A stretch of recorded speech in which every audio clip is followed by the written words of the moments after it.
గౌరవ ఉప ముఖ్యమంత్రి గారు ఆర్టీసీ మహాలక్ష్మి సక్రమంగా నడవడానికి ప్రతి నెల ఎక్కడ అన్ని రకాల ఇబ్బందులున్నా మరి ఎన్ని రకాల ఇబ్బందులున్నా ఆర్థికంగా ఎప్పటికప్పుడు ఆర్టీసీ ప్రజల యొక్క లైఫ్ లైన్ ఇది. పేదలకు గ్రామీణ ప్రాంతాల వారికి అందరికీ కూడా ఉపయోగపడేటువంటి సంస్థ కాబట్టి ప్రభుత్వం తప్పకుండా ఇంకా ముందు మరింత గ్రామీణ స్థాయికి ప్రజలకు అందుబాటులో ఉండే విధంగా వారి ఆశీర్వాదం ఆర్టీసీపై ఉండాలని కోరుతూ పెద్దలు పట్టి విక్రమార్క గారి గౌరవ ఉప ముఖ్యమంత్రి గారు పొల్యూషన్ నుంచి ఈ రాష్ట్రాన్ని కాపాడాలనేటువంటి ఆలోచనతో పర్యావరణాన్ని బాగా దృష్టిలో పెట్టుకొని ఆర్టీసీ శాఖ చేస్తున్నటువంటి కార్యక్రమాన్ని నేను మనస్ఫూర్తిగా అభినందిస్తా ఉన్నాను. పొన్నం ప్రభాకర్ గారు వారి ట్రాన్స్పోర్ట్ శాఖ బాధ్యతలు తీసుకున్నప్పటి నుంచి రాష్ట్రంలో పెద్ద ఎత్తున ఆర్టీసీలో సమూలమైనటువంటి మార్పులు తీసుకొని రావడం కోసం ఒక ప్రోగ్రెసివ్ ఆలోచన విధానంతో అనేక సంస్కరణలు చేపట్టి ముందుకు తీసుకొని పోతా ఉన్నారు ఆర్టీసీ. ఒకప్పుడు ఆర్టీసీ ప్రభుత్వ రంగ సంస్థగా పెద్ద ఎత్తున ఆనాటి ఉమ్మడి ప్రభుత్వంలో కానీ ప్రత్యేక రాష్ట్రంలో కానీ సామాన్యుడి అవసరాలు తీర్చడం కోసం రవాణా సౌకర్యాన్ని కల్పిస్తున్నప్పటికీ రావాల్సినటువంటి ఆదాయం రాకపోవటం వల్ల ఈ ప్రభుత్వ రంగ సంస్థ ఇది నడపగలమా అనేటువంటి భావంతో ఆనాటి ప్రభుత్వాలు పెద్ద ఎత్తున ఆలోచన చేయటమే కాకుండా అవసరమైతే ఆర్టీసీని వదిలించుకుందాం అనేటువంటి ఆలోచన కూడా చేశారు. కానీ రాష్ట్రానికి రాష్ట్ర ప్రజలకి ముఖ్యంగా సామాన్యుల ప్రయాణానికి ఉపయోగపడేటువంటి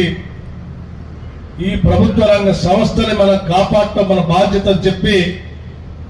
ఈనాటి ప్రజాప్రభుత్వం రాష్ట్ర ముఖ్యమంత్రి రేవంత్ రెడ్డి గారి నాయకత్వంలో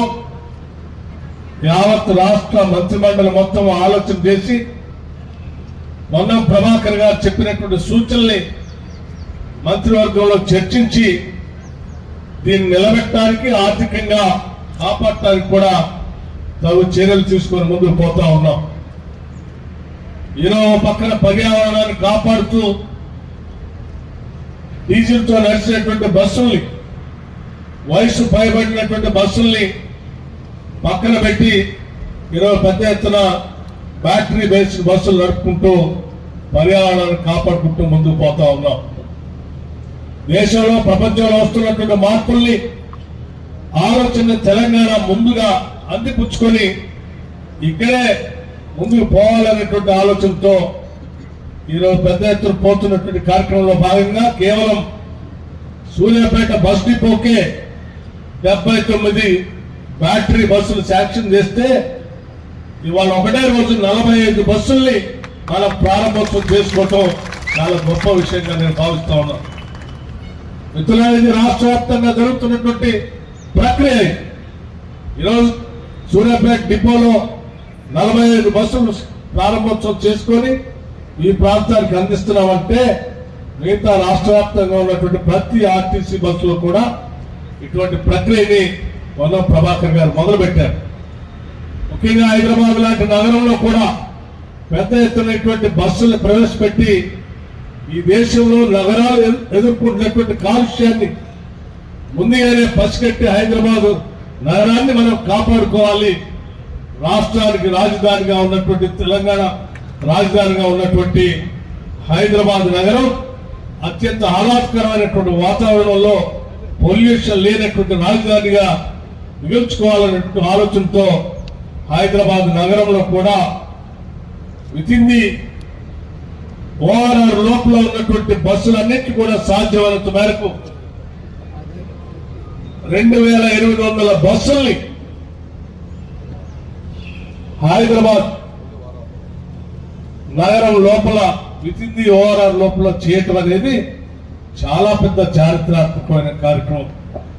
2800 బస్సులు తీసుకొని ఒకటేసారి రావటం అంటే ఇది ఎవరు చేయలేనటువంటి సాహసం. ఇటువంటి కార్యక్రమాన్ని రాష్ట్ర వ్యాప్తంగా చేసుకుంటూ ముందుకు పోవటమే కాకుండా ఇక్కడ సామాన్యులకి రవాణా సౌకర్యాన్ని ఇస్తూ దీన్ని కాపాడుతూ అట్లాగే పర్యావరణం రక్షిస్తూ దీన్ని కాపాడుతూ ఆర్థిక భారం నుంచి కూడా దీన్ని బయటపడేయటం కోసం మహాలక్ష్మి అనేటువంటి ఒక పెద్ద గొప్ప కార్యక్రమాన్ని రాష్ట్రంలో ఉన్నటువంటి సగభాగం ఉన్నటువంటి మహిళలందరి కోసం మన ఆర్టీసీలో ఈ రాష్ట్రంలో ఎక్కడి నుంచి ఎక్కడికి ప్రయాణం చేసినా ఉచితంగా ప్రయాణం చేసేటట్టుగా ఈ రాష్ట్రంలో ఉన్నటువంటి మహిళలందరికీ మహాలక్ష్మి అనేటువంటి పథకాన్ని పెట్టి ఈ రోజు దాన్ని విజయవంతంగా మనం కార్యక్రమాన్ని నిర్వహించుకుంటూ ముందుకు పోతా ఉన్నాం.